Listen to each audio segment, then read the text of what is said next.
Jésus, nous avons prié. Père Saint, nous voulons te rendre grâce ce soir. Merci pour ta présence au milieu de nous. Merci pour les frères et sœurs. Nous prions au Père que tu fortifies chacun d'entre nous, que tu nous aides à continuer jusqu'à la fin. Aide chacun d'entre nous à arriver au port désiré au nom de Jésus. Saint-Esprit, entretiens-nous, ouvre-nous les yeux et donne-nous l'esprit de prière. Merci pour cette grâce. Bénis ta parole chacun. Au nom de Jésus, nous avons prié. Praise the living God. Nous sommes dans notre grand thème assaut, dernier assaut 2024. Dernier assaut 2024. Nous avons essayé d'expliquer ce que c'est qu'un assaut. L'assaut est une action d'envahir, d'attaquer de vive force. Ce n'est pas une attaque qui se fait avec nonchalance, c'est une attaque qui se fait de vive force. L'assaut est une offensive. L'assaut, c'est aussi un raid. Un raid est une opération très rapide en territoire ennemi. L'assaut, c'est une incursion.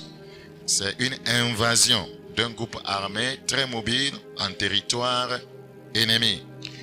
Alors, l'incursion est généralement très rapide et de courte durée. C'est ce que nous appelons un assaut.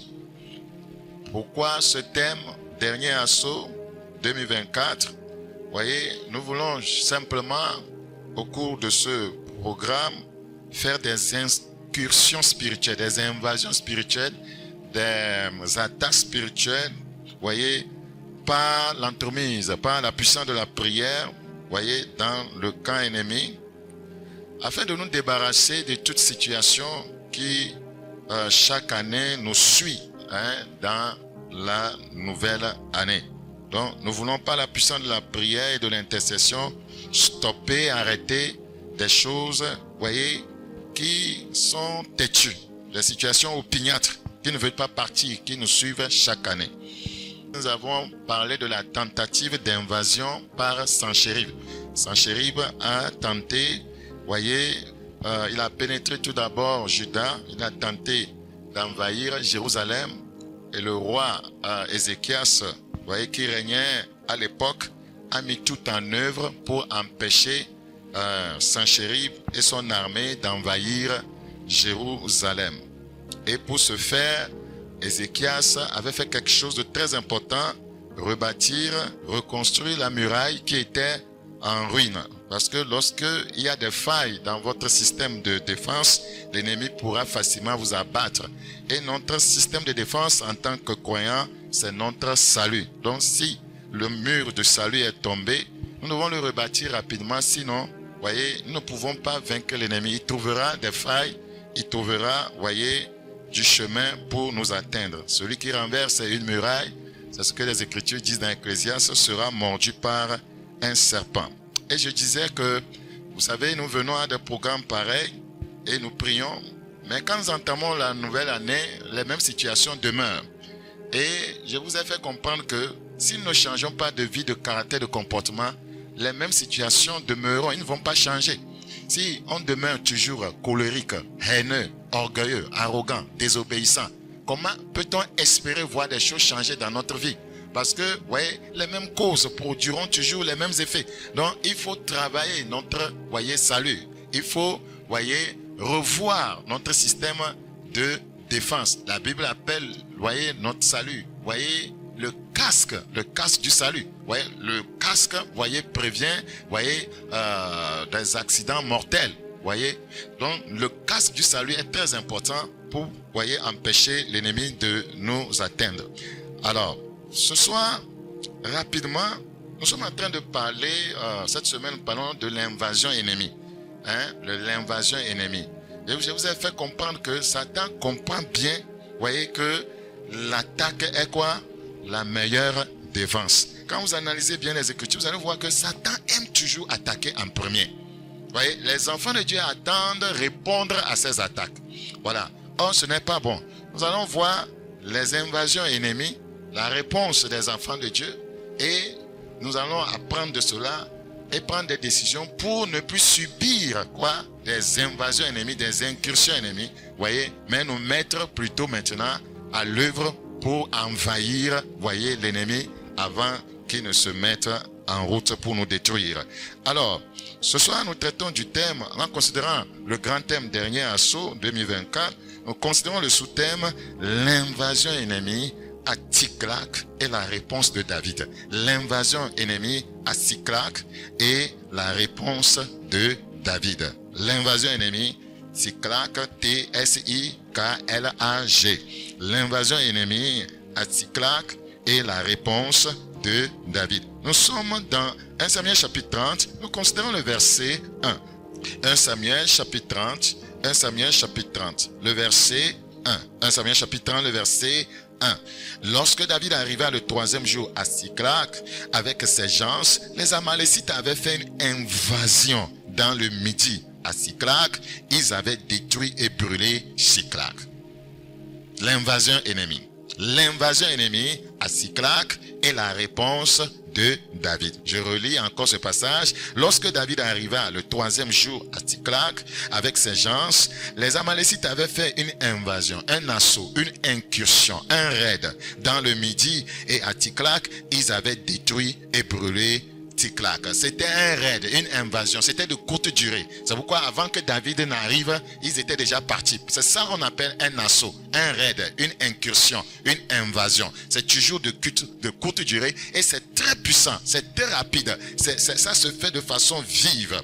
Alors, l'invasion, je le redis encore, l'invasion est une pénétration massive de forces armées qui envahissent le territoire d'un autre État. Je reprends, l'invasion, c'est ce que les ennemis ont fait ici. Voyez, parce que Tsiklag, vous allez le comprendre tout à l'heure, c'était un territoire qui appartenait à David. Voyez, l'invasion est une pénétration massive de forces armées qui envahissent le territoire d'un autre État. Tsiklag était le camp, voyez, où David s'était réfugié grâce à la bienfaisance du roi Akish, voyez, alors qu'il fuyait le roi Saül.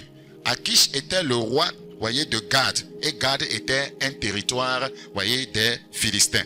Regardez avec moi dans 1 Samuel chapitre 27, 1 Samuel chapitre 27, 1 Samuel chapitre 27, 1 Samuel chapitre 27, nous considérons le verset 4 à 6.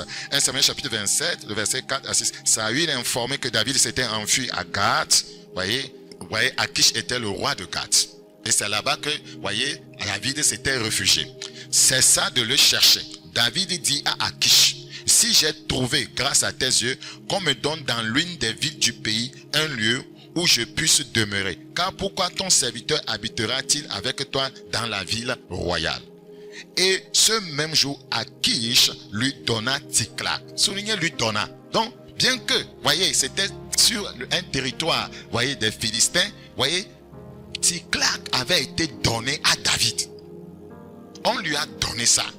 Donc, il avait une propriété, voyez, dans, voyez, cette contrée qui appartenait aux Philistins. Et ce même jour, Akish lui donna Tsiklag. C'est pourquoi Tsiklag, regardez, a appartenu au roi de Juda jusqu'à ce jour.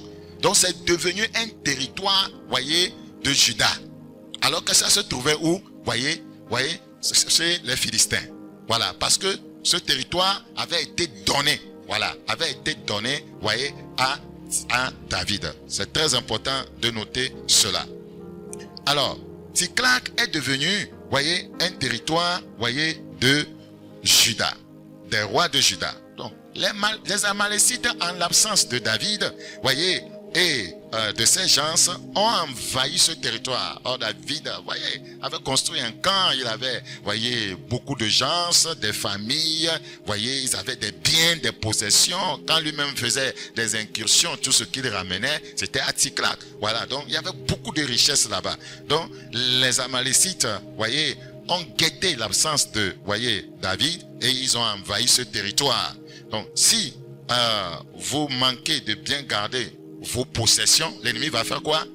Il va les voler. La Bible dit dans Jean 10, Satan, voyez, pour paraphraser, c'est un voleur. Donc, le diable va entrer sur le territoire qui avait été donné à David. Et nous retournons dans 1 Samuel chapitre 30, verset 1. Nous allons voir ce qu'il a fait. 1 Samuel chapitre 30, verset 1. Lorsque David arriva le 3e jour à Tsiklag avec ses gens, les Amalécites avaient fait une invasion, un assaut, une incursion. Dans le midi à Tsiklag, ils avaient détruit et brûlé Tsiklag. Ce qui lui appartenait a été détruit et brûlé. C'est ce que le diable veut faire de nous. Ce que Dieu nous donne, il veut détruire, brûler cela. Le salut qu'il t'a donné, il veut détruire, brûler cela. La sainteté que le Seigneur t'a donnée, Satan veut détruire et brûler cela. La consécration que Dieu t'a donnée, Satan veut détruire et brûler cela. L'amour du prochain que le Seigneur t'a donné, l'amour pour ta femme que Dieu t'a donné, Satan veut détruire et brûler cela. L'amour, voyez, pour ton mari, l'amour pour tes enfants, Satan veut détruire, voyez, et brûler cela. L'amour pour l'œuvre de Dieu, Satan veut détruire et brûler cela. Tout ce que, voyez, nous possédons, voyez, tout ce que Dieu nous donne. Parce que c'était Dieu qui avait poussé Akish à lui donner ce territoire. Parce que David ne pouvait plus rester en Israël. Il fuyait Saül qui voulait le tuer. Et Dieu a touché Akish. Et ils lui ont donné un territoire. Satan ne voulait pas que David ait un territoire. Que David ait quelque chose qui lui appartient. Il est venu pour détruire, brûler cela. Le diable ne veut pas que tu possèdes quelque chose. Il ne veut pas que tu aies des possessions, que ce soit spirituel, matériel. Vous voyez, il fera tout pour détruire et brûler cela. C'est pourquoi nous devons veiller. La Bible dit veillez et priez. Vous voyez, nous devons veiller sur ce que Dieu nous a donné. Veille sur ton salut. Veille sur ta vie de consécration. Veille sur ta vie de justice. Veille sur ta vie de sanctification. Veille sur tes relations envers les frères et les sœurs. Parce que Satan veut détruire même tes relations. Vous voyez, je vous ai souvent dit, si un homme, vous voyez, possède des choses uniquement par son dur labeur, voyez, ça veut dire que quelque chose ne va pas chez lui. Voyez, nous n'acquérons pas les choses seulement par l'argent. Voyez, nous possédons des choses par des relations. Les relations sont des richesses. Une bonne relation peut te pouvoir des choses, peut te pouvoir des richesses. Donc il faut aussi, voyez, entretenir les relations que vous avez les uns vis-à-vis des autres. Ce frère avec ce frère, cette soeur avec cette autre soeur. Voyez, ayez de bonnes relations. Votre relation avec votre pasteur, gardez de bonnes relations. C'est tellement important. Ça peut vous sauver demain. Que quelqu'un ne vous amène à brûler, détruire votre relation avec quelqu'un d'autre. C'est une œuvre de l'ennemi. Voyez, l'homme est un agent sociable. Il ne peut pas vivre seul. Il a besoin, voyez, de relater avec les gens. Voyez, gardons jalousement ce que Dieu nous a donné. Parce que le diable rôde et il cherche à détruire nos possessions spirituelles, nos possessions matérielles, nos possessions, voyez, de tout genre. Alors, ne manquez pas de protéger ce que Dieu vous a donné. Gardez ce que Dieu vous a donné. Nous continuons la lecture au verset 2. Au verset 2 maintenant, nous sommes dans 1 Samuel chapitre 30, le verset 2. Après avoir fait prisonnier les femmes, vous voyez, quand les Amalécites ont envahi le territoire, vous voyez, ils ont ciblé premièrement les femmes. Après avoir fait prisonnier les femmes et tous ceux qui s'y trouvaient, vous voyez, les femmes d'abord, et tous ceux qui se trouvaient, vous voyez, Satan aime les femmes. Quand il est venu dans le jardin d'Éden, il s'est attaqué seulement, premièrement, à la femme. Parce que quand Satan a la même mise sur une femme, il peut avoir la même mise sur toute autre personne. La femme est un instrument du diable, surtout une femme irrégénérée. C'est pourquoi nous plaidons Dieu, nous prions pour que les femmes, voyez, se convertissent sérieusement. Parce qu'elles sont tellement émotives et permettent à l'ennemi, voyez, de les saisir facilement. Donc, l'ennemi a ciblé d'abord les femmes. Après avoir fait prisonnier les femmes et tous ceux qui s'y trouvaient, petits et grands, ils n'avaient tué personne. Mais ils avaient tout emmené et s'étaient remis en route. C'était une incursion, une attaque armée très rapide, ouais, bien organisée, une attaque au commando. Nous continuons la lecture maintenant. Nous continuons la lecture au verset 3. David et ses gens arrivèrent à la ville et voici, elle était brûlée. Et leurs femmes, leurs fils et leurs filles étaient amenés captifs. Étaient amenés captifs. Étaient amenés captifs. Lorsque l'ennemi fait un assaut sur un territoire du croyant, il veut premièrement faire du croyant lui-même un captif. Ce n'est pas les possessions qu'ils ont cherchées d'abord. Après avoir fait quoi?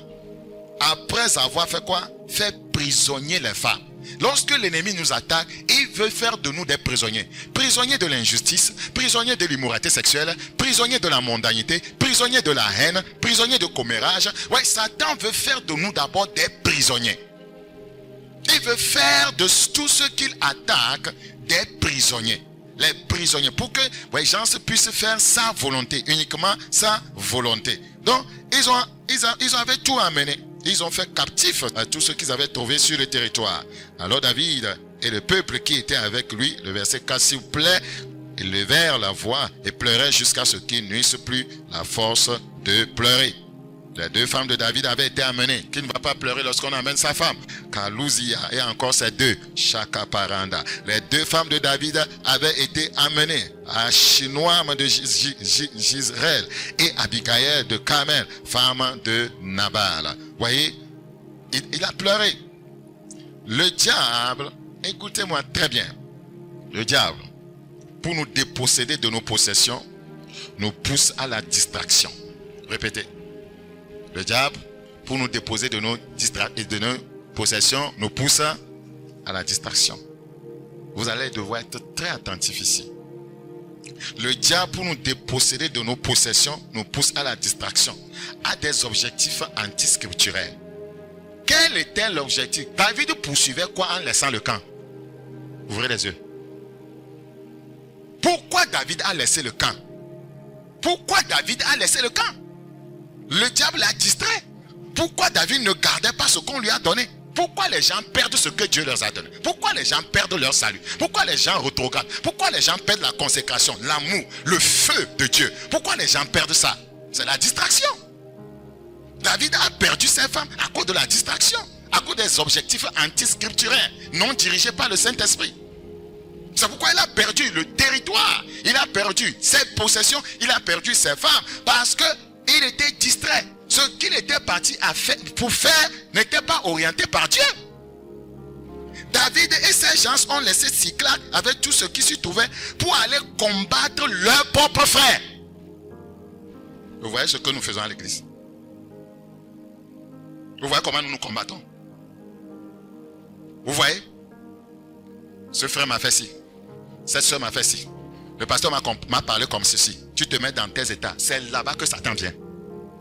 C'est là-bas qu'il vient te faire prisonnier de la haine. Prisonnier de l'amertume. C'est là-bas qu'il te dépossède spirituellement, mais tu ne sais pas. C'est à ce moment même là que nous perdons des choses. Beaucoup de choses. Les grâces qui devaient arriver en cette période. Les bénédictions de Dieu qui devaient arriver en cette période. Parce qu'on est distrait à nous combattre les uns les autres. Satan ramasse tout. Il brûle tout. Écoutez-moi, une fois que vous avez quelque chose contre un frère, une soeur, Satan brûle votre foi. Il brûle votre consécration. Il brûle votre sanctification. Vous allez penser que vous êtes déjà dedans. Vous n'êtes plus dedans. Vous n'êtes plus dedans. Je suis là pour vous dévoiler les œuvres du diable. Je suis là pour vous révéler la parole de Dieu. Dieu te donne quelque chose, tu laisses ça. En train de poursuivre des objectifs non scripturaires. David dit que lui s'en va avec Akish et les princes philistins pour aller combattre Saül. Saül et ses gens, ce sont ses frères. Il avait été au service de Saül. La Bible dit, voyez, de ne pas rendre le mal par le mal. Si Saül t'attaque David, pourquoi toi aussi tu veux attaquer Saül et tuer tes frères? Jonathan n'était pas dans l'armée de Saül. David va en guerre contre qui? Y avait-il pas une alliance entre lui et Jonathan? Il va où? C'est pourquoi Dieu, allez brûler Tiglac. Allez m'apprendre une leçon à ce monsieur. Allez brûler Tiglac. Dieu n'aime pas que les frères s'insurgent les uns contre les autres. Vous allez perdre des choses spirituelles. C'est que, Seigneur, que Dieu vous ouvre les yeux. Des fois, c'est comme vous ne comprenez pas les choses spirituelles. C'est pourquoi certains sont comme ils sont. On m'a fait ci. On m'a pas connu. Beaucoup d'entre nous, on devait être très loin. Très loin, spirituellement parlant. En bénédiction. Très loin. Vous n'êtes pas sans savoir que Satan avait pris un malin plaisir à inspirer David. C'est Satan qui l'avait inspiré. Il a fait le dénombrement. Il a poussé encore. Vas-y avec les Philistins. Ce sont tes ennemis. Les Philistins dont tu avais coupé la tête de Goliath. Tu vas maintenant faire un avec eux pour aller combattre ton propre peuple. Et Dieu va être d'accord. C'est pourquoi je suis en train de vous dire. Le diable nous dépossède de nos possessions quand nous sommes distraits, affairés à nous combattre les uns contre les autres. Affairés à aller contre nos frères, à aller contre nos soeurs. Affairés dans les calomnies. Affairés ferez. Vous devez laisser ça immédiatement avant de rentrer dans la nouvelle année. Vous devez pleurer à Dieu. Sinon, les mêmes choses vont continuer. Les amalécites spirituels brûleront ce que Dieu vous donne. Il y a des gens, c'est à cause de ça que ce que Dieu a voulu leur donner cette année, les amalécites spirituels ont fait quoi? Ils ont brûlé ça, ils ont détruit ça. Parce qu'ils poursuivaient des objectifs anti-scripturaires. Anti-scripturaires. Praise the living God. Regardez. 1 Samuel chapitre 29. 1 Samuel chapitre 29. Tout le monde peut changer. Tout le monde peut être humble. Ce n'est pas l'apanage de quelques-uns. Tout le monde peut être obéissant. C'est la vérité. 1 Samuel chapitre 29, le verset 2. Je vais le lire en français. Les princes des Philistins disent, que font ici ces Hébreux? Ça veut dire que David et ses gens ont rejoint Akish pour aller combattre Saül. Les princes des Philistins. Les Philistins que toi-même tu avais combattu, tu es devenu maintenant un membre de leur armée. Les princes des Philistins disent, que font ici ces Hébreux? Et Akish répondit aux princes des Philistins, n'est-ce pas David, serviteur de Saül, roi d'Israël? Il y a longtemps qu'il est avec moi. Il est parti s'allier aux ennemis de son peuple. Il y a longtemps, beaucoup le font ici, aux ennemis, ceux qui en veulent au pasteur, ceux qui en veulent à MDT, ceux qui sont aigris contre MDT, vous allez, vous faites un avec eux, vous parlez, vous palabrez. Vous allez voir, vous aurez toujours le même problème. Ce que Dieu a voulu que vous soyez, vous ne le serez jamais. Vous allez vous réjouir des miettes pensant que vous êtes arrivé. C'est la vérité. C'est la vérité. Il est parti s'allier à ces gens-là. Et les princes des Philistins lui dirent, renvoie cet homme et qu'il retourne dans le lieu où tu l'as établi, c'est-à-dire à Tiklag. Il n'a qu'à retourner rapidement là-bas. Qu'il ne descende pas avec nous sur le camp de bataille, afin qu'il ne soit pas pour nous un ennemi pendant le combat. Le prince disait, peut-être qu'on va arriver là-bas en voyant que nous sommes en train de dévaliser, de décimer ses frères, et il va avoir pitié et puis il va nous combattre. Donc il faut qu'on le renvoie. Et comment cet homme rentrerait-il en grâce auprès de son maître si ce n'est au moyen des têtes de nos gens? Si Saül doit récupérer David, il faut que David tue nous-mêmes d'abord. Sinon, entre David et Saül, il y aura toujours guerre. Donc, au moins les Philistins ne sont pas bêtes. N'est-ce pas ce David pour qui l'on chantait en dansant? Saül a frappé ses 1000 et David ses 10 000. Akish appela David et lui dit, l'Éternel est vivant. Tu es un homme droit et j'aime à te voir aller et venir avec moi dans le camp. Car je n'ai rien trouvé de mauvais en toi depuis ton arrivée auprès de moi jusqu'à ce jour. Mais tu ne plais pas au prince. Akish disait qu'il n'a rien trouvé de mauvais en David. Oh, c'est faux. Tout ce que David faisait, il cachait ça.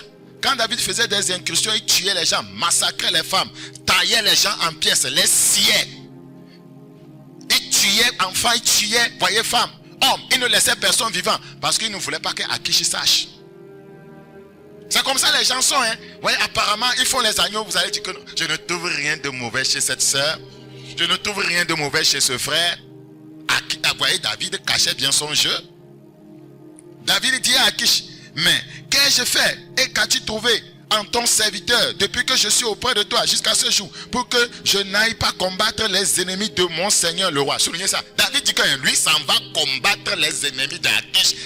Et c'est quel ennemi? Saül et ses frères.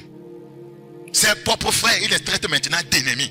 C'est là-bas que Dieu n'est jamais content de nous. Ses propres frères, il les traite d'ennemis. Des fois, nous parlons comme ça.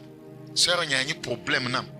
Moi, dans cette église-là, c'est la sœur là qui est mon problème. C'est ton ennemi. Moi, dans cette église-là, c'est le frère là qui est mon problème. Donc, ça veut dire que s'il part, toi, tu seras à l'aise. On dit de gagner des âmes. Donc, s'il meurt, si ou bien elle meurt, toi, tu seras à l'aise. Puisque c'est lui ton problème. Ton problème n'est pas ton frère, ce n'est pas ta sœur, c'est le diable là. C'est lui qui fait ça. Verset 10. Ainsi, lève-toi de bon matin, toi et tes serviteurs et les serviteurs de ton maître qui sont venus avec toi. Levez-vous de bon matin et partez dès que vous verrez la lumière. David et ses gens se levèrent de bonne heure pour partir dès le matin et retourner dans, voyez, le pays des Philistins, là où se trouvait son camp. Et les Philistins montèrent à Jezreel. Ils sont partis en Israël pour aller combattre, voyez, Saül et ses frères. Vous savez, pendant que David et ses gens, voyez, s'apprêtaient à aller combattre leurs propres frères, l'ennemi a envahi leur territoire. L'ennemi faisait, voyez, tranquillement, voyez, son incursion à Tsiklag. C'est ce qui se passe sur le plan spirituel. Quand tu te préoccupes de ton frère, à le combattre, à le calomnier, à l'en vouloir, Satan lui fait quoi? Il fait des incursions spirituelles dans ta propre vie pour te ruiner parce que tu as ouvert une porte. C'est pourquoi la Bible a dit que le soleil ne se couche pas sur quoi? Notre colère. Tu as ouvert une porte et des choses spirituelles se vident, tu ne sais pas. Écoutez, le salaire du péché, c'est la mort. Je vous l'ai souvent expliqué. Chaque fois que tu commets un péché, something dies in you. Quelque chose meurt en toi. Et si tu gardes une rancune un mois, imagine. Une rancune, une mauvaise relation avec ton frère, un mois, 2 mois, Satan te vide. Parce qu'il connaît le principe spirituel. Le Seigneur dit, mon peuple est détruit parce qu'il lui manque quoi? La connaissance. Donc le diable est très rusé. Il nous envahit, nous vole et nous dépossède quand nous sommes occupés à nous mordre les uns les autres. Galates chapitre 5. Galates chapitre 5. Le verset 15. Mais si vous vous mordez et vous dévorez les uns les autres, prenez garde que vous ne soyez détruits les uns par les autres. Vous voyez? Vous ne soyez détruits les uns par les autres. C'est pourquoi il ne faut pas tomber dans ce piège-là. Aimez tout le monde. Aimez tout le monde. Aimez les frères, aimez les sœurs, honorez tout le monde. Aimez même vos propres ennemis. Celui qui vous prend en ennemi, aimez-le. C'est pour votre sécurité. C'est pour empêcher l'ennemi de vous envahir. Dans Matthieu 12, 25, Matthieu chapitre 12, le verset 25. Prenez au sérieux ce que nous sommes en train de dire. Matthieu chapitre 12, le verset 25. Matthieu chapitre 12, le verset 25. Comme Jésus connaissait leurs pensées, il leur dit, tout royaume divisé contre lui-même est dévasté. Et toute ville ou maison divisée contre elle-même ne peut subsister. Le royaume était divisé. David contre Saül. C'est une même maison. Vous voyez, c'est un même peuple. Donc, il ne pouvait pas subsister. Donc, vous voyez, tandis que certainement Saül était en train de perdre sur le terrain de bataille, David aussi avait fait comment? Il avait perdu à Tsiklag parce qu'ils étaient comment? Divisés. Ils étaient divisés. La parole de Dieu est toujours vraie. Ils étaient divisés. Ils étaient divisés. David il a perdu. On a brûlé la ville. Il y avait beaucoup de possessions là-bas, des richesses. Il a perdu beaucoup. Il a perdu. Praise the living God. Dans Habakkuk chapitre 1, Habakkuk chapitre 1. Ouvrez dans Habakkuk le chapitre 1, s'il vous plaît. Habakkuk chapitre 1. Nous considérons le verset 3, Habakkuk 1, 3, Habakkuk chapitre 1, 3. Pourquoi me fais-tu voir l'iniquité et contemples-tu l'injustice? Pourquoi l'oppression et la violence sont-elles devant moi? Il y a des querelles et la discorde s'élève. Et évitez la discorde entre frères et sœurs, entre les membres d'une même église, entre mari et femme. L'ennemi fera une incursion spirituelle dans votre foyer. Évitez cela. Ce sont des choses que nous devons régler avant de pouvoir voir de nouvelles choses l'année à venir. Tsiklag fut dévasté parce qu'il y avait division dans le royaume. Saül et, voyez, David étaient divisés. Donc, si nous voulons empêcher le diable de nous envahir, restons unis. Si nous voulons empêcher l'ennemi de nous envahir, restons comment? Restons unis. 1 Corinthiens 1. 1 Corinthiens chapitre 1. 1 Corinthiens chapitre 1. 1 Corinthiens chapitre 1. Nous considérons le verset 10. Je vous exhorte, frères, par le nom de notre Seigneur Jésus-Christ, à tenir tous un même langage. Dans le foyer, un même langage. À l'église, un même langage. Un même langage. Un même langage. À tenir tous un même langage. Tous un même langage. Le pasteur dit ceci, un même langage. Allons-y ensemble. C'est comme ça que nous pouvons réussir. Un même langage. À ne point avoir de division parmi vous, mais à être parfaitement unis dans un même esprit, dans un même sentiment. Parfaitement unis dans un même esprit, dans un même sentiment. C'est une arme de guerre. L'unité.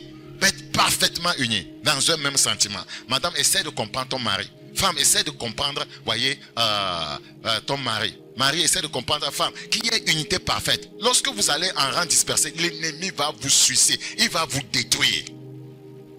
Il va vous détruire. Parce que vous êtes devenus une seule chair. Praise the living God. Le verset 11. Car mes frères, j'ai appris à votre sujet. Paul dit que j'ai appris. Il a appris quelque chose concernant l'église de Corinthe. J'ai appris à votre sujet par les gens de Chloé qu'il y a des disputes au milieu de vous. C'est pas normal. C'est ce qui permet à l'ennemi de vaincre. C'est ce qui a été à la base de la destruction de Ticlac. Car mes frères, j'ai appris à votre sujet par les gens de Chloé qu'il y a des disputes au milieu de vous. Je veux dire que chacun de vous parle ainsi. Moi, je suis de Paul. Et moi d'Apollos. Et moi de Céphas. Et moi de Christ. Nous sommes dans un ministère. Nous avons 4 districts. Nous avons des leaders. On ne peut pas se mettre à dire, moi j'aime celui-là. Moi j'aime le message de celui-là. Moi j'aime que ce frère vienne nous prêcher. Moi je n'aime pas quand celui-là vient. Celui-là il n'est pas chaud. Celui-là il est froid. Non. On ne parle pas comme ça. Ce n'est pas bon. Nous prions, voyez, les uns pour les autres. Ce que tu veux voir ton leader faire, prie Dieu pour lui. Il faut prier Dieu pour lui. C'est des choses qui ont ruiné l'église de Corinthe. C'est des choses qui ont ruiné l'église de Corinthe. C'est très dangereux. Soyez vigilants. Ne permettez pas à quelqu'un qui s'est dit membre de l'église de vous détruire. De vous détruire. Non, il ne faut pas parler comme ça. Est-ce que tu as vu ce qu'il a dit encore aujourd'hui? Est-ce que tu as vu ce que le pasteur a encore fait aujourd'hui? Ne permets pas ça. Tu dis que tais-toi. Tu lui dis tais-toi. Si tu n'as pas été d'accord, va prier. Frères et sœurs, voulez-vous voir quelque chose de nouveau l'année prochaine? Je vous parle de la part de Dieu.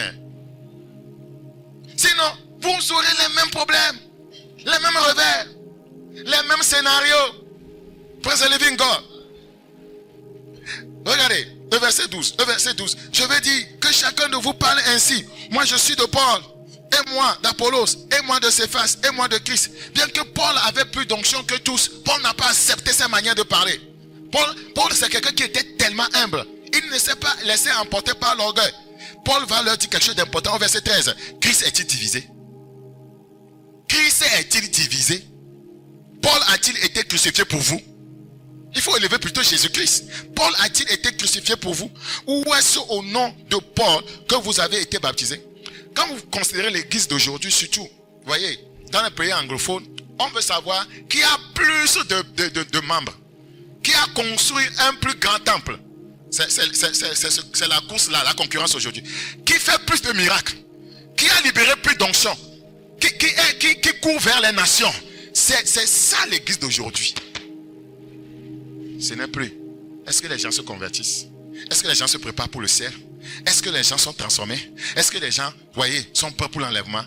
Qui a une plus grande église? Qui a un grand véhicule? Qui est ce pasteur qui a une grande maison? Qui a un méga ou bien une méga église? Qui voyage partout dans les nations? Voilà la concurrence aujourd'hui. Satan nous a déviés de l'objectif. Satan nous a déviés de l'objectif. Moi je suis pour ce pasteur. Moi je suis pour celui-là. Moi c'est celui-là. Moi c'est tout le monde fait son choix. Les réseaux sociaux nous aident même. Que Dieu ait pitié de nous en perdus.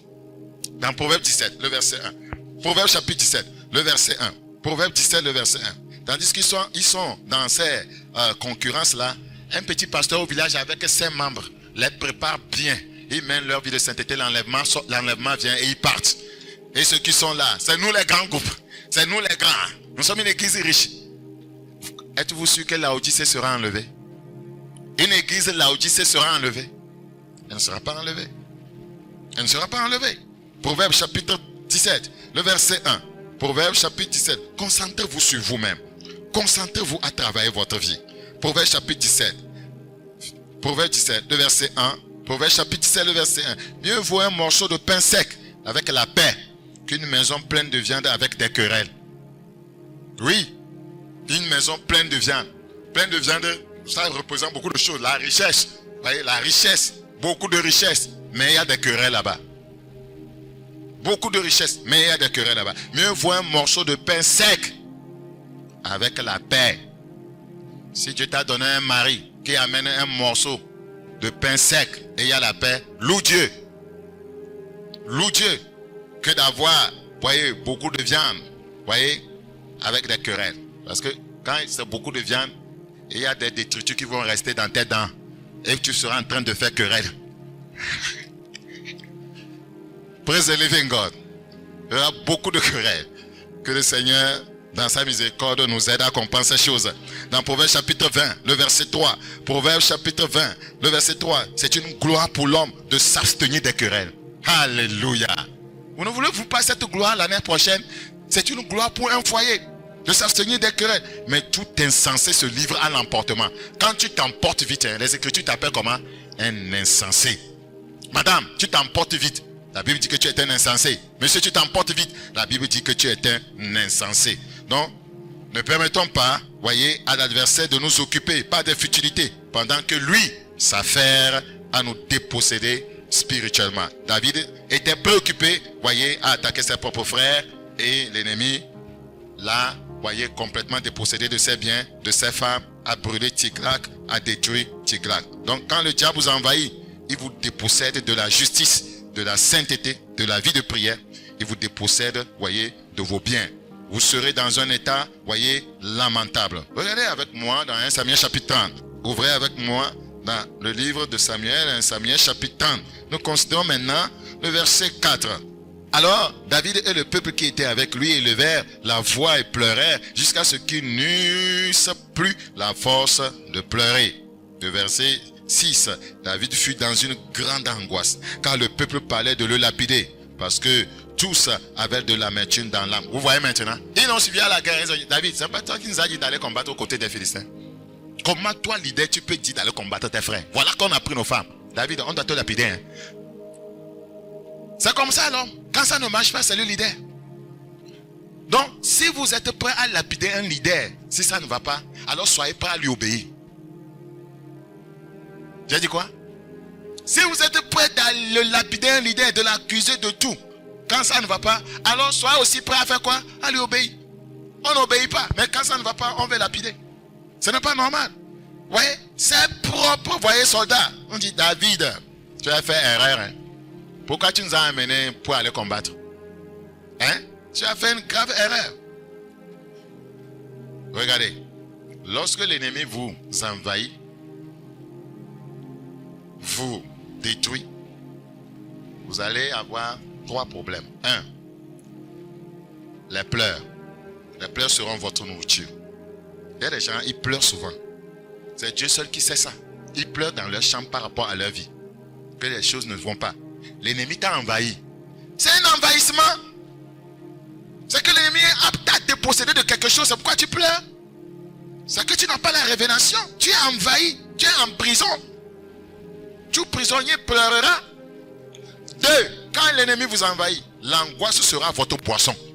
L'angoisse.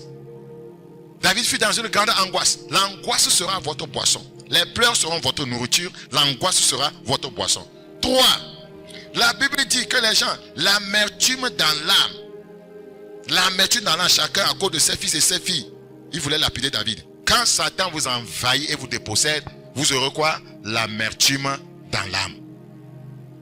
1. Les pleurs. 2. L'angoisse. 3. L'amertume dans l'âme.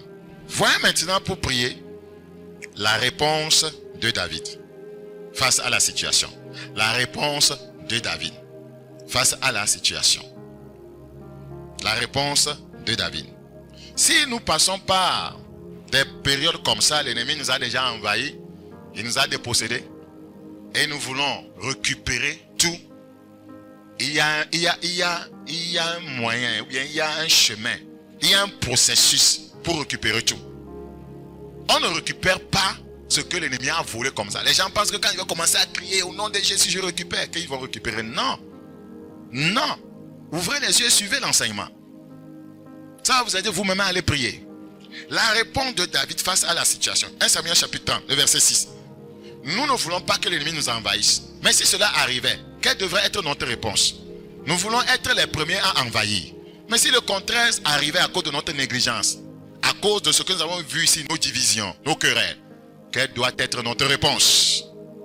1 Samuel chapitre 30, le verset 6. David fut dans une grande angoisse, car le peuple parlait de le lapider, parce que tous avaient de l'amertume dans l'âme, chacun à cause de ses fils et de ses filles. Mais David reprit courage.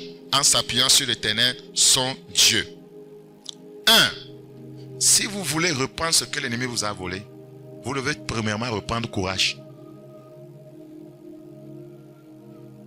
Vous devez nécessairement reprendre courage. Je vous montre le chemin qui conduit à reprendre nos possessions avant qu'on ne prie. Il faut reprendre courage. Job chapitre 9, nous considérons le verset 27. Job chapitre 9, le verset 27. Job 29, le verset 27. La Bible dit au verset 27, si je dis je veux oublier mes souffrances, laisser ma tristesse, reprendre courage. Oui, c'est ce qu'il faut faire. Il faut oublier ta souffrance de 2024. Il faut laisser ta tristesse et reprendre courage. Quelqu'un a-t-il lu ce passage avec moi? Job chapitre 9, 27. Il dit, si je dis je veux oublier mes souffrances, oui, il faut le faire. Laisser ma tristesse, oui, on peut laisser ça. Par la puissance de l'esprit. Reprendre courage. C'est ce que Dieu veut qu'on fasse. Mais l'ennemi est toujours aux aguets pour t'empêcher de pouvoir, passer par cette étape-là. Qu'est-ce qu'il fait au verset 29? Je suis effrayé de toutes mes douleurs. Satan te rappelle tes douleurs. Il te rappelle tes douleurs. Et tu ne veux pas reprendre courage. Tu préfères rester dans le découragement, dans la tristesse. Tu préfères rester, ou bien te victimiser. Non! Il ne faut pas faire ça, s'il te plaît.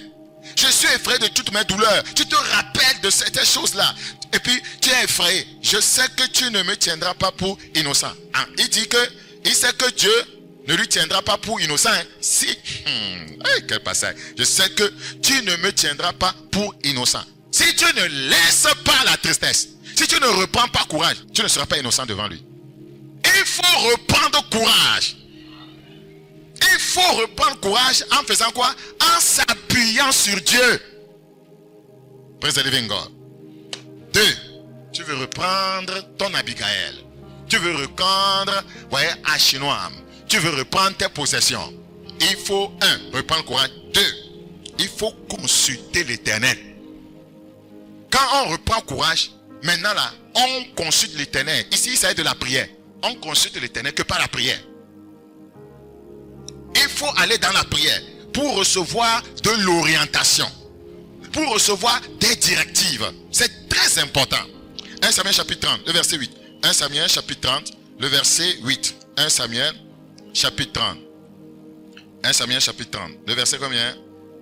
1 Samuel chapitre 30, le verset 8. Et David consulta l'Éternel en disant, poursuivrai-je cette troupe? C'est la prière. C'est la prière. L'atteindrai-je? L'Éternel lui répondit, poursuis, car tu atteindras et tu délivreras. Le processus 1, reprends courage. Laisse la tristesse, laisse le découragement, laisse la frustration. 2, consulte l'Éternel. Seigneur, quelle est la prochaine étape? Quelle est la chose suivante à faire de ma vie? Je viens d'essuyer un échec. Je viens de passer par un moment difficile. Je viens de subir des problèmes, graves. Maintenant, je reprends courage. On fait quoi maintenant? Tu fais quoi avec moi? Il te parlera. Il te parlera. Ici, c'est de la prière. Donc, écoutez-moi très bien. Nous avons vu le mercredi que c'est pas la prière que Dieu a fait une incursion dans le camp ennemi et a détruit, l'armée de Sanchéry. C'est encore pas la prière ici que Dieu va dire à David comment récupérer tout. Donc, nous ne pouvons pas, vaincre l'ennemi, faire des incursions spirituelles dans son camp pour reprendre ce qu'il nous a volé sans la prière. Oubliez ça. Sans la prière, ce n'est pas possible. Donc, la prière n'est rien d'autre qu'une relation d'amitié avec Dieu. Regardez comment il est en train de parler. Poursuivrai-je cette troupe? Des fois, nous pensons que quand nous parlons à Dieu comme un ami, il ne peut pas répondre. Des fois, il vient. Des fois, c'est son esprit vient, il nous donne des exemples. Il faut avoir de l'audace pour faire certaines prières que nous faisons. Seigneur, s'il te plaît, est-ce que tu peux m'aider à localiser ces gens-là? Tu lui parles comme un ami. Tu lui parles comme un ami. Il ne s'agit pas de crier seulement. Mais, Seigneur, est-ce que je peux? Seigneur, est-ce que, regarde comment il a parlé. Poursuivrai-je cette troupe? L'atteindrai-je? Donc, la prière n'est rien d'autre qu'une relation d'amitié avec Dieu. La prière est une relation d'amitié avec Dieu. Donc ceux qui ne prient pas, ils disent en eux-mêmes que nous ne voulons pas que Dieu soit notre ami. Et si Dieu n'est pas ton ami, les problèmes seront tes amis. Satan sera ton ami. Si Dieu n'est pas ton ami là, les problèmes seront ton ami. Si nous voulons faire beaucoup, voyez, si nous voulons faire beaucoup pour Dieu, il faut que nous lui demandons beaucoup. Je reprends. Si nous voulons faire beaucoup pour Dieu, il faut que nous lui demandons comment? Beaucoup. Nous prions peu et nous attendons comment? Beaucoup. J'ai dit quoi? Nous prions peu et nous attendons combien? Beaucoup. Si nous voulons faire beaucoup pour Dieu, il faut que nous lui demandons beaucoup, c'est-à-dire que nous lui prions beaucoup. Donc, nous devons être des hommes de prière. Jean 16, le verset 24. Jean, chapitre 16. Jean, chapitre 16. Jean, chapitre 16, le verset 24. Jean 16, le verset 24. La Bible dit, jusqu'à présent, vous n'avez rien demandé. Est-ce qu'il ne demandait pas? C'est que ce n'était pas beaucoup. C'est pourquoi il dit ça. Si nous voulons faire beaucoup pour Dieu, il faut que nous lui demandons beaucoup. Jusqu'à présent, les gens demandaient, mais le Seigneur est en train de dire que jusqu'à présent, vous n'avez encore rien demandé. Et il dit, vous n'avez encore rien demandé. Jusqu'à présent, à mon nom, demandez et vous recevrez. C'est-à-dire que demandez beaucoup et vous recevrez afin que votre joie soit comment? Parfaite. Praise the living God. Un auteur, William Cowper disait, Satan tremble quand il voit le plus faible des chrétiens à genoux. Satan tremble quand il voit le plus faible des chrétiens à genoux. Quand le plus faible des chrétiens se met à prier, Satan tremble déjà. Nous ne savons pas ce qui se trouve dans la prière. Il y a une grande puissance dans la prière. Je reprends. William Cowper. Il dit, Satan tremble quand il voit le plus faible des chrétiens, voyez, à genoux. Satan tremble quand il voit le plus faible des chrétiens à genoux. Donc, ne négligez pas la prière. Ne pensez pas que vous parlez en l'air. Praise the living God. John Piper, lui disait, voyez, nous pouvons comprendre ce qu'est la prière sans comprendre premièrement que nous sommes en guerre. Je reprends. Nous ne pouvons comprendre ce qu'est la prière sans comprendre premièrement que nous sommes en guerre. Ceux qui ne prient pas, ceux qui n'ont pas, voyez, de l'amour pour la prière, ils ne savent pas que nous sommes comment? En guerre. Tu n'as pas besoin de lui faire quelque chose. La Bible dit qu'il rôde comme un lion, cherchant qui? Il dévorait. Nous ne pouvons pas comprendre ce qu'est la prière sans comprendre premièrement que nous sommes en guerre. Quand on a fini mercredi et je vous ai dit, Dieu va vous donner des révélations, des visions. C'est tellement que les gens ont eu. Moi là, ce que j'ai vu, c'est la guerre des armes à feu. Et ce n'était pas de l'amusement. C'est décembre ça. Ce n'était pas de l'amusement. Nous ne pouvons pas comprendre, voyez, ce qu'est la prière sans comprendre premièrement que nous sommes en guerre. Quand on dit de venir prier, les gens ne vont pas. Mercredi, venez à la prière, les gens ne vont pas. La prière se fait sciemment. Dis à quelqu'un, ça c'est l'adage de Bakoyas. La prière se fait comment? Sciemment. La prière se fait sciemment. C'est petit comme un adage, mais ça doit être puissant. La prière se fait comment? Sciemment. La prière est voulue. La prière comment? Est voulue. Je m'en vais prier. Très conscient. Ce n'est pas... Les gens ne s'organisent pas. Tu es en train de somnoler. Alléluia. Tu ne pries pas sciemment. Tu dois te programmer. Je me suis déjà couché, j'ai dormi, je me suis reposé, je me suis réveillé, c'est pour prier. Kaloubala. La prière se fait sciemment. Ouais, si ce n'est pas sciemment, tu es en train de faire la prière comme un rituel. Un rituel. Et tu ne vas rien profiter de la prière. La prière se fait sciemment. La prière est voulue. Thank you, Holy Ghost. Praise the living God. Alléluia. La prière doit être non tout volant. Et non tout roue de secours. La prière doit être notre volant et non notre roue de secours. La prière doit être ton volant. La prière doit être notre volant et non notre roue de secours. Sans elle, il me serait très difficile de vaincre dans ces temps de la fin. Parce que les temps sont très difficiles. C'est très important. Donc, pour reprendre ses possessions, reprendre son Abigail bien-aimée, voyez, David a dû faire quoi? Il a repris courage. 2, il a prié, il a consulté l'Éternel. 3, il a, voyez, usé de la foi et de l'obéissance. 3, la foi et l'obéissance. Sans la foi et l'obéissance, vous n'allez rien recouvrir. Tous ces messages que je vous donne, je vais vous donner ce mois, pour que vous vainquiez l'année prochaine. sans la foi et l'obéissance, vous allez tourner toujours en rond. Parce que les gens doivent se décider en disant, je vais obéir maintenant. Je vais me lever et faire ce qui est dit. Pour que la même chose ne m'arrive pas en 2025. La foi et l'obéissance. Nous sommes dans 1 Samuel. 1 Samuel, chapitre 30. 1 Samuel. On ne va pas en guerre sans avoir les armes. Ce sont des armes. Nous voulons venir prier. Fire, feu. Oh, Jésus. 1 Samuel 30. 1 Samuel chapitre 30. 1 Samuel chapitre 30, le verset 9. Voyez, on te donne des armes, tu dors. Et tu te lèves, tu tires avec quoi? Tu tires avec quoi? Le sommeil. 1 Samuel chapitre 30, le verset 9. Et David se mit en marche. Regardez. Quand il a consulté l'Éternel, la prochaine chose, parce que le Seigneur lui a dit, voyez, le Seigneur lui a dit, tu atteindras.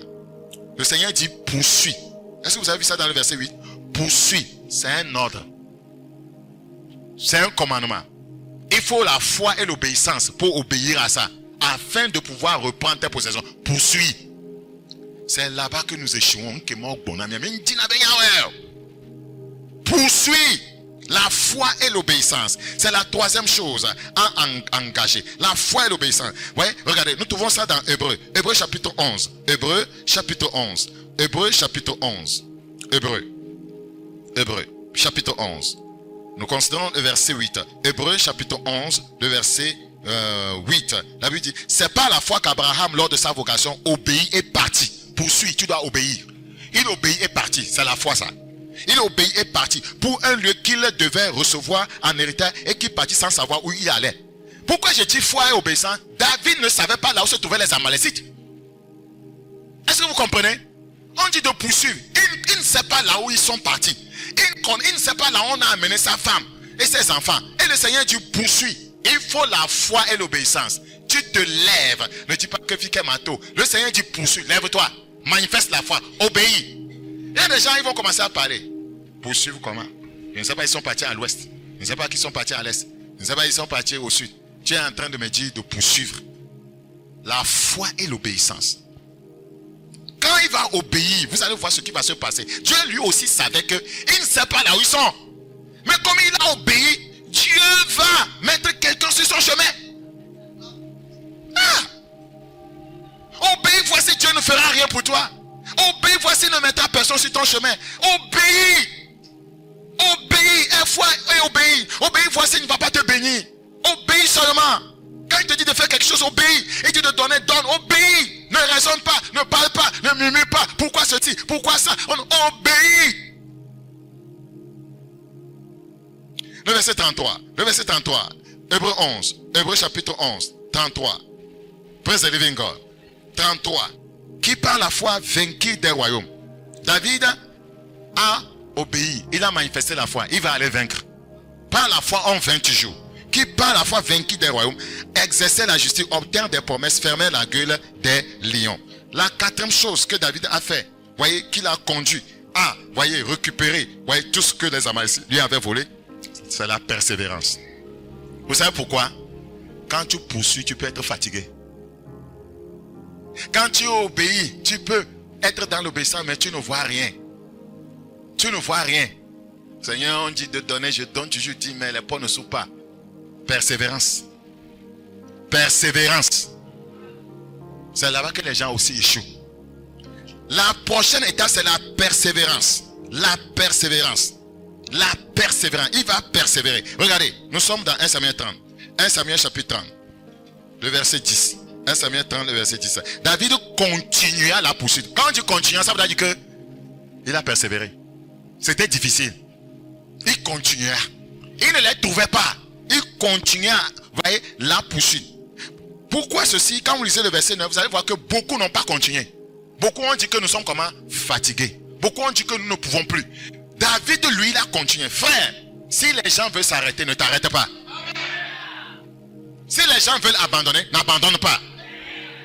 Beaucoup se sont arrêtés. Vous allez voir qu'à la fin, voyez, certains vont dire que mais il y a des gens qui sont arrêtés, ils n'ont pas suivi. Hein. Donc le butin qu'on a pris là, on ne va pas partager ça avec eux. Beaucoup étaient fatigués. C'est ce qui arrive à plusieurs membres de l'église. Et Tikonam là. Praise the living God. Il a continué la poursuite. Malgré que les autres, ceux qui étaient avec lui se sont arrêtés. Nous tous nous sommes dans la course.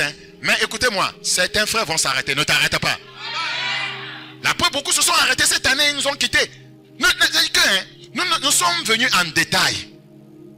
Nous ne sommes pas venus en gros. Seulement, nous sommes venus en détail. Même dans une famille, là, quelqu'un est né de nouveau avant quelqu'un. Quelqu'un a influencé les autres. Nous sommes nés de nouveau par détail, pas en gros. Praise the living God. Praise the salut est personnel. Donc, tous ceux qui le suivaient, son équipe, les gens étaient fatigués. David, c'est tout, hein. David, c'est tout. On est fatigué là. On ne sait même pas là où on va. Et tu dis qu'on doit obéir, que Dieu doit poursuivre. On va poursuivre jusqu'à quand?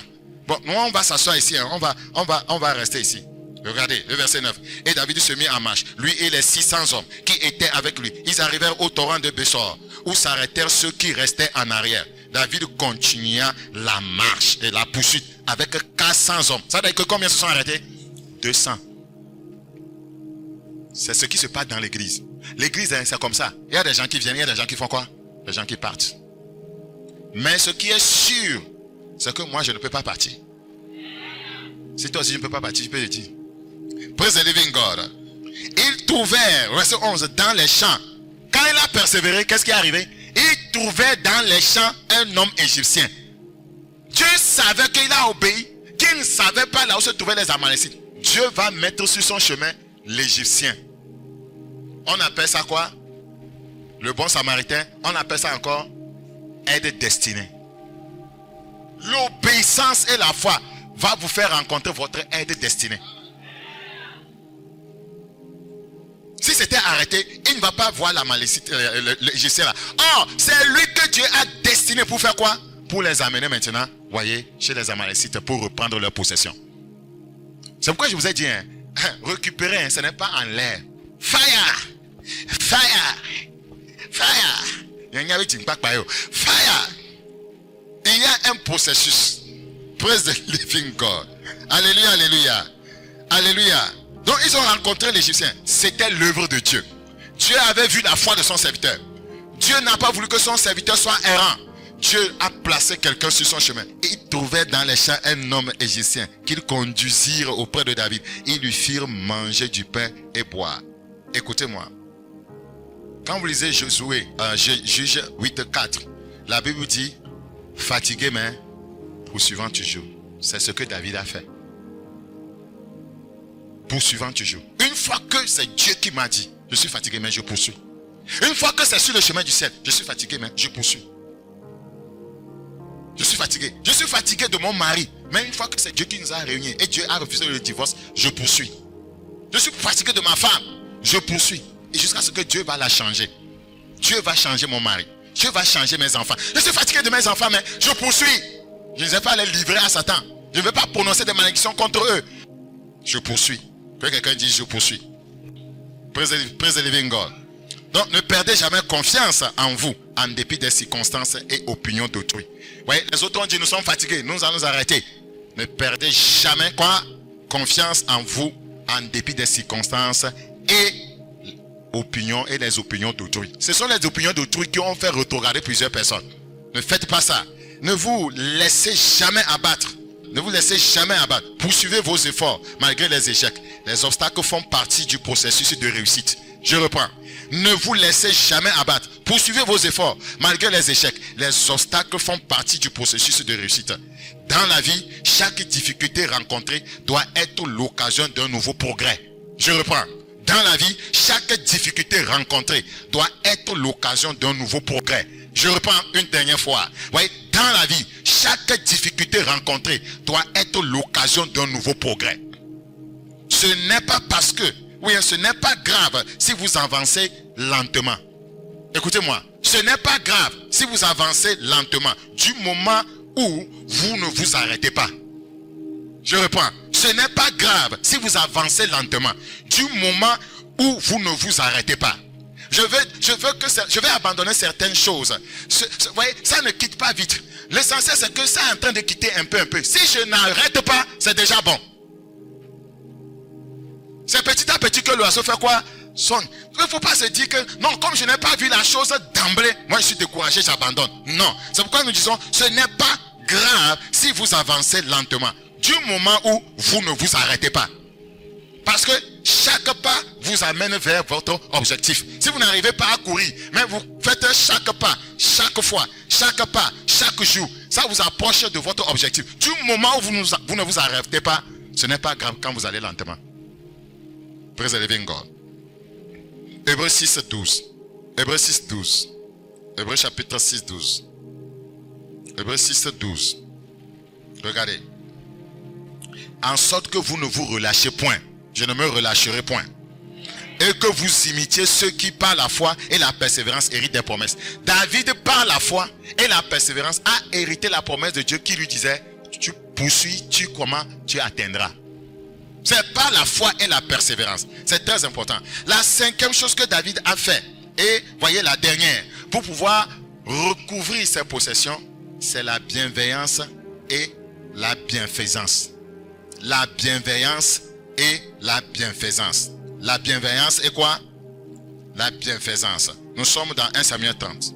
1 Samuel 30. 1 Samuel chapitre 30. Nous considérons le verset 11. 1 Samuel 30, le verset 11. Ils trouvèrent dans les champs un homme égyptien qui conduisit auprès de David. Ils lui firent manger du pain et boire de l'eau. Et ils lui donnèrent un morceau d'une masse de figues sèches et 2 masses de raisins secs au nénunto. Après qu'il eut mangé, les forces lui revinrent. Il n'avait point pris de nourriture et point bu d'eau depuis 3 jours et 3 nuits. Voyez, la bienveillance et la bienfaisance. Si David n'avait pas fait ça, c'était fini.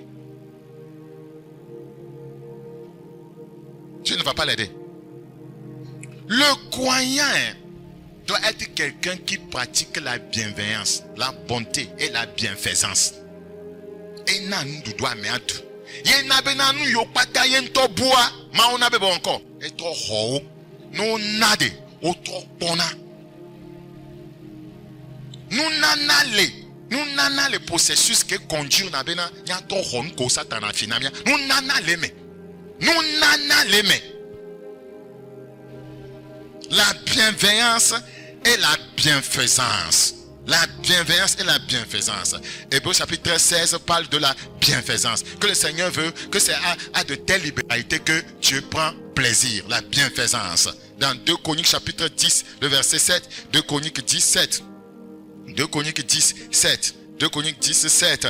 Et voici ce qu'ils lui dirent. Si tu es bon envers ce peuple, si tu les reçois favorablement, et si tu leur parles avec bienveillance, ils seront pour toujours tes serviteurs. Quand ils ont manifesté la bienveillance envers ce monsieur, il a été leur serviteur et il est devenu leur guide. David pratiquait la bienveillance. Rappelez-vous, mes filles, Bosef, il a dit que David s'est levé un jour et dit que je vais user de bienveillance envers la maison de Saül. David pratiquait la bienveillance. La bienveillance. La bienveillance. Il a encore utilisé cette arme ici. Et cela a pris. David a repris tout en engageant 5 armes. Regardez, 1 Samuel 30. 1 Samuel 30. Nous sommes en train de conclure. 1 Samuel chapitre 30. 1 Samuel 30. 1 Samuel 30. Le verset 16. 1 Samuel 30, verset 7. Ouais, il lui servit ainsi de guide à cause de la bienveillance, la bienfaisance. Et voici les Amalécites étaient répandus sur toute la contrée, mangeant, buvant et dansant à cause du grand butin qu'ils avaient enlevé du pays des Philistins et du pays de Juda. David les battit depuis l'aube du jour jusqu'au soir du lendemain. Et aucun d'eux n'échappa, excepté 400 jeunes hommes qui montèrent sur des chameaux et s'enfuirent. David sauva tout, tu sauveras tout. Il sauva tout ce que les Amalécites avaient pris. Et il délivra aussi ces 2 femmes. Il ne leur manqua personne. Ni petit, ni grand, ni fils, ni fille, ni aucune chose du butin. Ni rien de ce qu'on leur avait enlevé. David ramena tout. David ramena tout. Qu'est-ce qu'il a permis à David de ramener tout? 1. Il a repris courage. 2. Il a usé de prière. 3. La foi et l'obéissance. 4. La persévérance. 5. La bienveillance et la bienfaisance. Fais de même et tu reprendras tes possessions. J'ai dit fais de même et tu reprendras quoi? Tes possessions. C'est très important que le nom du Seigneur Jésus-Christ soit glorifié. Frères et sœurs, c'est pas la guerre, c'est seulement pas la guerre seulement que nous pouvons reprendre nos possessions. Et pour aller en guerre, il faut le courage, il faut la prière, il faut la foi et l'obéissance, il faut la persévérance, il faut la bienveillance et la bienfaisance. Ces choses-là, vous allez les trouver, voyez, en temps de guerre. Il y a le courage. Les gens prient en temps de guerre. Les gens prient en temps de guerre. Il y a des soldats en temps de guerre qui prient. Les gens ont la foi et l'obéissance. Ils obéissent à leur chef. Il y a des gens persévèrent, même s'ils voient leurs frères tomber sous les arbres. Et les gens manifestent la bienveillance les uns envers les autres. Frères et sœurs, la Bible dit que Jacob reprendra ses possessions. Je suis Jacob. Toi, qui es-tu?